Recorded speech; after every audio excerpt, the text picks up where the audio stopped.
My sister destroyed my wedding dress 2 hours before the ceremony, then stood up during the reception to give a speech about how I'd always been the difficult one. But what she didn't know was that I'd installed hidden cameras everywhere with look. On her face when I played the footage of her cutting my dress with scissors in front of 150 wedding guests was worth every tear I cried that morning. My name is Emma Rodriguez, and I thought my wedding day would be the happiest day of my life. Instead, it became the day I finally understood who my sister really was. Before we continue, I want to thank you for being here. If you believe that wedding day should be sacred, not sabotaged, please consider subscribing. It's free and helps us reach more people who need to hear this now. Let's see how family betrayal became public justice in my sister. Claire and I had always been competitive, but I thought we'd outgrown the childhood rivalry. She was 28. I was 26. We were both successful adults with our own lives. When I got engaged to Michael last spring, Claire seemed genuinely happy for me. She helped me pick out venues, tasted cakes with me, and even offered to be my maid of honor. I'm so excited for you, and she'd say while we planned, you deserve all the happiness in the world. I believed her because I wanted to believe that my sister loved meth. First red flag came during dress shopping. Claire insisted on coming to every appointment, offering opinions that seemed helpful but left me feeling uncertain about my choices. Are you sure about the strapless design? She'd ask. It's very revealing for a church wedding. Or that train seems impractical. You'll probably trip walking down the aisle. Every suggestion chipped away at my confidence until I second-guessed every decision I'd made about my own wedding. The dress I'd fallen in love with suddenly seemed wrong, but I chalked it up to Claire being protective. She'd always been the more conservative sister, the one who followed rules while I took risks. The venue selection became another battleground. Claire had opinions about everything. The location was too far, the capacity too small, the catering options too limited. I just want your day to be perfect, she'd say. After criticizing another choice, you only get one wedding, you want everything to be absolutely right. Michael started noticing Claire's behavior too. Does your sister actually like anything we've chosen? He asked after a particularly brutal cake, tasting where Claire found fault with every flavor. She's just being thorough, I defended her. She wants our wedding to be beautiful, but privately. I was starting to feel like nothing I chose would ever be good, and now the guest list became another source of tension. Claire had strong opinions about who should and shouldn't be invited, particularly Michael's family and friends. Are you sure you want his college roommates there? She'd ask. They seem like the type to get drunk and cause problems. She had similar concerns about his cousins, his coworkers, his childhood friends. Slowly, I found myself cutting people from the list to avoid Claire's disapproval until our 200-person celebration had shrunk to 150 people. I barely knew Bachelor, and bachelorette parties were planned for the same weekend. Claire insisted on organizing mine. I know exactly what you'd love, she said, a sophisticated wine country weekend. What she planned was a boring weekend at a remote vineyard with no cell service, no nightlife, and activities that felt more like a corporate retreat than a celebration. Meanwhile, Michael's bachelor party was everything. Mine wasn't fun, spontaneous, memorable. My friends kept asking why I'd chosen such a subdued celebration. It's very you, Claire said when I mentioned feeling disappointed. You've never been the wild party type anyway. This is much more appropriate for a bride.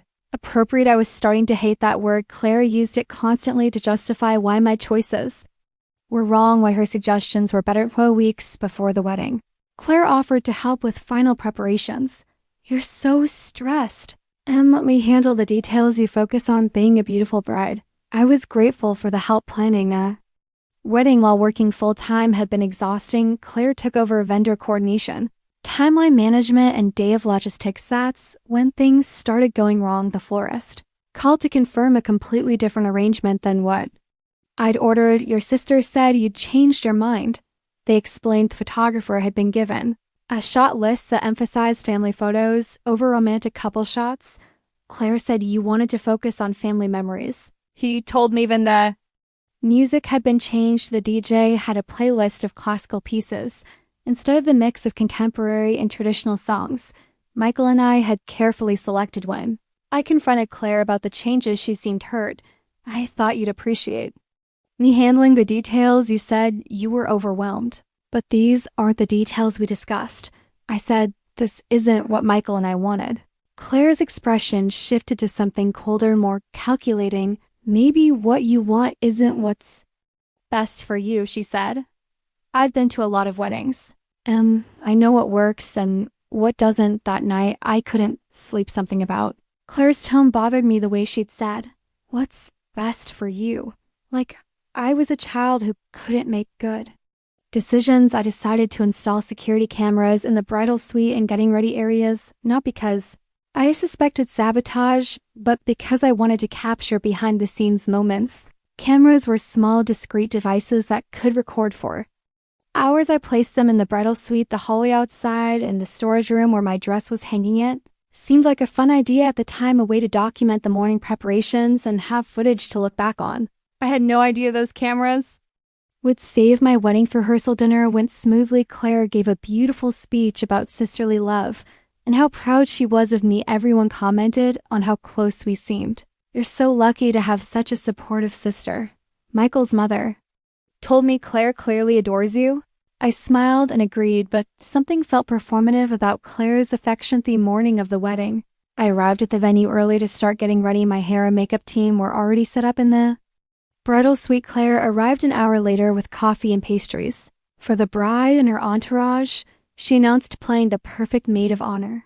Everything seemed normal as we began the getting ready process, hair, makeup, photos with the bridesmaids. Claire was helpful, attentive, the sister I'd always wanted her to be. Then came time to put on the dress. I'd left it hanging in the storage room overnight, carefully preserved in its garment bag away from any potential accident. I unzipped the bag. My heart stopped. The dress was destroyed, long, jagged cuts across the bodice. The skirt shredded, the delicate beadwork scattered across the floor. I screamed, not from anger, but from pure shock. My wedding dress, my beautiful, expensive, perfect dress, was completely unwearable. Claire rushed in behind me. Oh my God, and what happened? Her voice was full of concern, but when I looked at her face, I saw something else, satisfaction. Someone destroyed my dress, I whispered, staring at the ruins of months of planning and thousands of dollars. Who would do this? Claire immediately took charge. We need to find you another dress, she said. There's a bridal shop downtown. They might have something in your size, but it was 10 a.m. on a Saturday. 2 hours before my ceremony, no bridal shop would have a wedding dress that fit properly, let alone one that matched my vision. Maybe this is a sign, Claire said gently. Maybe you're rushing into this marriage. Maybe the universe is trying to tell you something. The universe? I stared at her in disbelief. Claire, this is my wedding day, not some cosmic intervention. Someone deliberately destroyed my dress. Accidents happen, she said, but her tone was too calm, too controlled for someone witnessing a bridal emergency. Maybe we should postpone until you can get a proper dress. Postpone my wedding because someone had sabotaged my dress? The suggestion was so outrageous that I finally understood what was happening. You did this, I said quietly, the words hanging in the air between us. You destroyed my dress.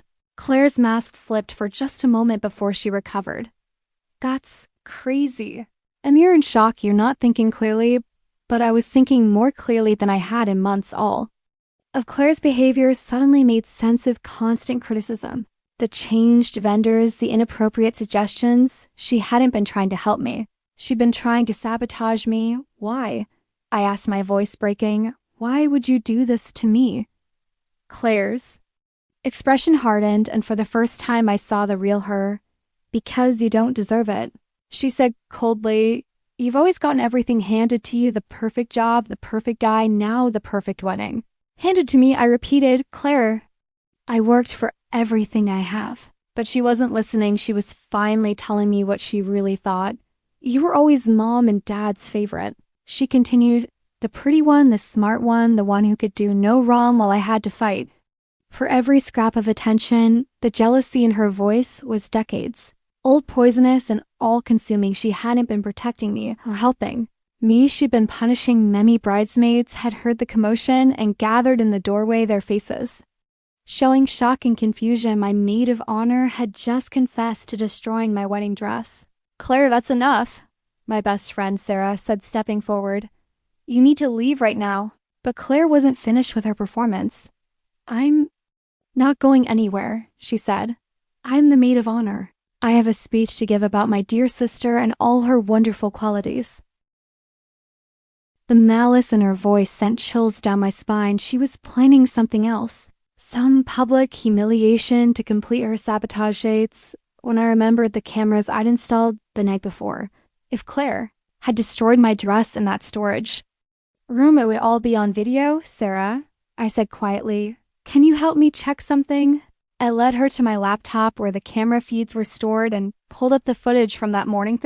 It was in perfect high definition, Claire entering the storage room at 6 a.m. when the venue was empty, pulling scissors from her purse, and methodically destroying my dress. Footage showed her cutting each piece, deliberately, savagely taking photos of the damage with her phone like she was documenting a trophy. Oh my God, Sarah whispered. She planned this. The video was damning evidence of premeditated sabotage by the person I'd trusted most, who had 2 hours to find a solution. I called every bridal shop in the city, but as expected, nothing was available in my size on such short notice. Sarah had an idea. What about your mom's dress? She said. Didn't she save it? My mother's wedding dress was beautiful vintage, but it had been preserved for 30 years. My mother arrived within an hour with the dress and a team of seamstresses from her alteration shop. We're going to make this work, she said with determination. While they worked frantically to adjust the vintage dress, I made copies of the security footage and prepared for what I knew would be a very different kind of wedding reception. Ceremony proceeded with only minor delays. My mother's dress fit perfectly after the alterations, and I walked down the aisle feeling beautiful despite the morning's chaos. Claire stood at the altar as my maid of honor, smiling like nothing had happened, playing her role perfectly for the 150 guests who had no idea what she'd done. Michael and I exchanged vows surrounded by family and friends. The ceremony was everything I dreamed of. Despite Claire's attempts to destroy it during the cocktail hour, Claire worked the room, accepting compliments on her organization skills and her beautiful speech about sisterly love.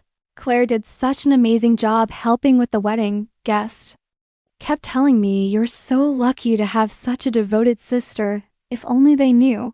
I smiled and thanked them while mentally preparing for the reception where Claire's devotion would be exposed for what it really was. Dinner was served in the speeches.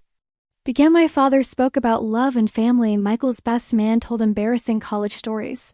Everyone laughed and celebrated. Then Claire stood up, microphone in hand, ready to deliver what she thought would be the final blow to my perfect day.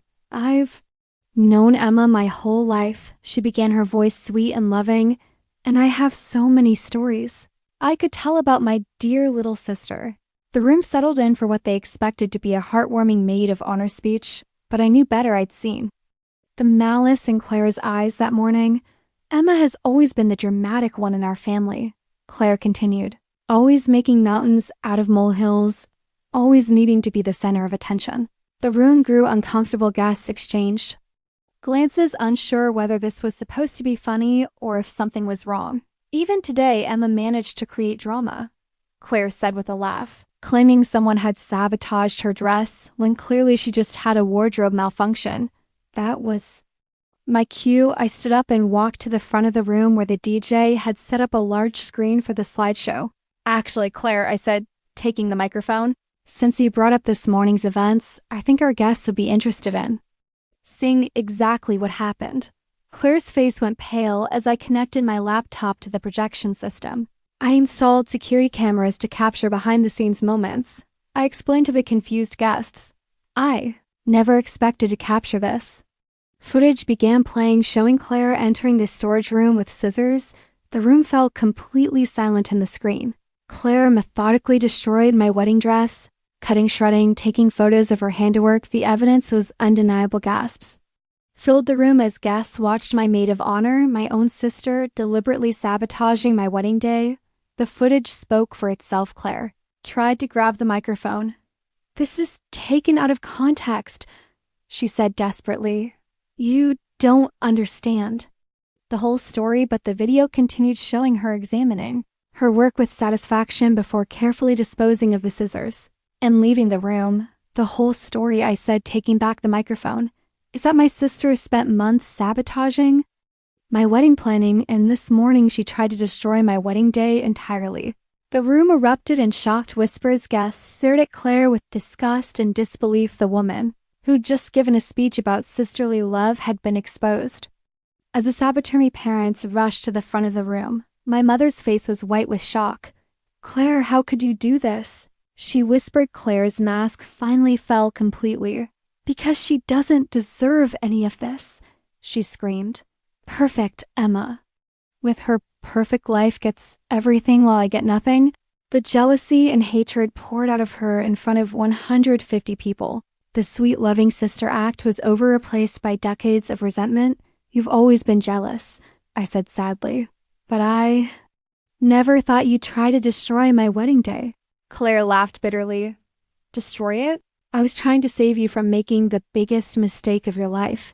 She gestured toward Michael. "He'll leave you eventually, they always do." The projection of her destroying my dress was still playing on loop behind us, a constant reminder of her betrayal captured in high-definition security. Approached Claire at my father's request. She was escorted from the venue while guests watched in stunned silence.